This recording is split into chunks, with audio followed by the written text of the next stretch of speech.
কিছুদিনৰ পৰা গম পাই আছোঁ যে ইয়াৰ বহিৰাগত বনিয়া, আমি একচুৱেলি বনিয়া বুলিয়ে কৈছোঁ, চন্দ্ৰবান গুপ্তা নামৰ এজন বহিৰাগত বনিয়া মাটি দালালে বহুদিন ধৰি মাছেগাঁও আৰু চিৰুগাঁৱত তেওঁ মাটি লোৱা আৰম্ভ কৰিছে।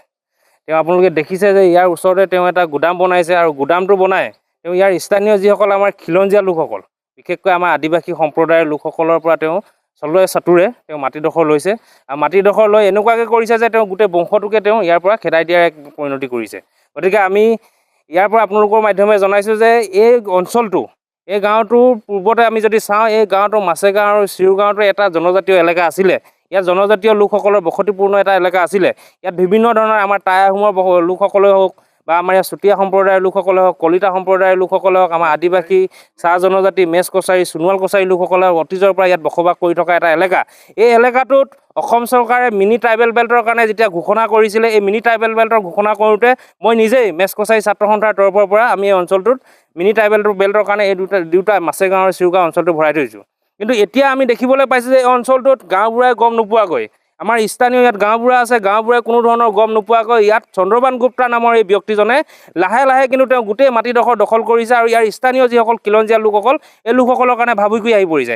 এই অঞ্চলটোৰ এই মাছেগাঁও আৰু চিৰুগাঁৱৰ এই লোকসকলে পাৰ হ'ব পৰা এটাই ৰাস্তা আছে। এই ৰাস্তাটোত এনেকুৱা ধৰণৰ এতিয়া ব্যৱসায় চলিছে, ইয়াত ড্ৰাগছৰ ব্যৱহাৰ চলিছে, ইয়াত মদৰ ঘাটি চলিছে।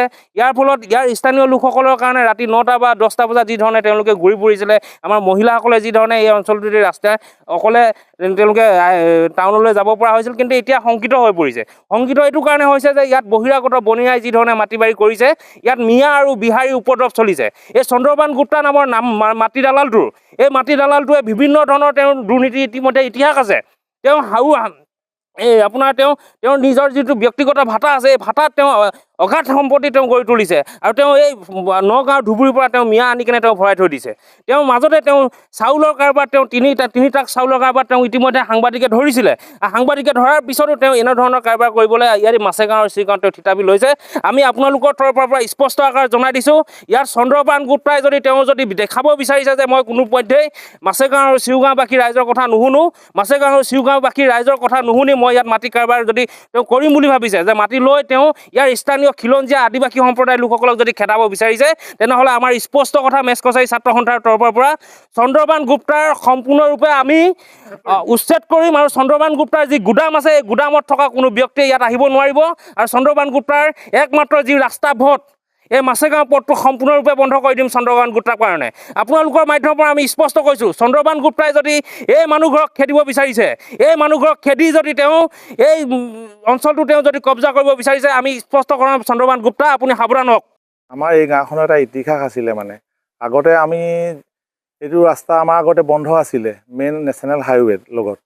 আমাৰ পূৰ্বপুৰুষ, আমাৰ দেউতা, আমাৰ জ্যেষ্ঠ ভাতৃসকলে, আমাৰ এই গাঁৱৰ ৰাইজ গঞাগিয়াতি মিলি সেই ৰাস্তাটো প্ৰথম আৰম্ভণিতে সেই ৰাস্তাটো মুকলি কৰিছিলে, আমাৰ ৰাইজৰ ভালৰ কাৰণে কৰিছিলে। কিন্তু আমাৰ এই মানুহখিনিৰ যিটো চাৰিত্ৰিক বৈশিষ্ট্য, তেওঁলোকে মদ পানী অতি আপ্লুত হৈ থাকে, সেইকাৰণে ইয়াৰ সুযোগ লৈ এই লোকসকলে গাঁওবুঢ়ায়ো গম নোপোৱাকৈ বা আমাৰ গাঁৱৰ ৰাইজ বা সচেতন ৰাইজে একো গম নোপোৱাকৈ এই মাটিবোৰৰ তেওঁলোকে হস্তগত কৰিছে, কেৱল মাদক দ্ৰব্য বিতৰণ কৰিছে, আৰু অতি কম সংখ্যক পইচাত তেওঁলোকে এইবোৰ ক্ৰয় কৰি গৈ আছে। গতিকে ভৱিষ্যত প্ৰজন্ম আমাৰ উত্তৰ পুৰুষসকলৰ কাৰণে আমি ভাবুকি হৈ পৰিছে।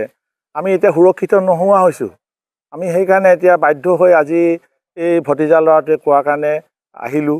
ইয়াত দেখিছোঁ এই চৰকাৰী আৱাস গৃহ এটাও তেওঁ ল'লে, তাৰপিছত ক্ৰমে এই পৰিয়াল বংশটোক উচ্ছেদ কৰিবলৈ লৈছে। গতিকে আমি বিবেকবান হিচাপে, কোনোবাই মদ পানীত বিবেক হেৰুৱাইছে বুলি জানি আমি নিজে বিবেকবানসকলে যদি আমি ইয়াত নিজৰ মনৰ ভাৱটো প্ৰকাশ নকৰোঁ, তেনেহ'লে আমি নিজকে কি সত্যত ৰাখিব পাৰিমনো?